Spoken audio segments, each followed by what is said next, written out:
ஓம் ஆறுமுக அரங்கமகா தேசிக சுவாமிகள் திருவடிகள் போற்றி.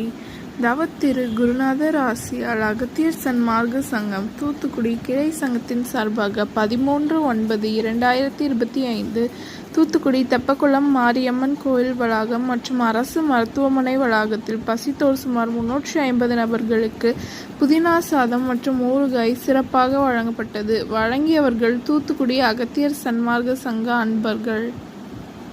அன்னதானத்திற்கு பொருளுதவி செய்தவர்களும் தொண்டு செய்தவர்களும் அவர்கள் குடும்பத்தாரும் எல்லா வளமும் பெற்று சிறப்புடன் வாழ வேண்டுகிறோம்.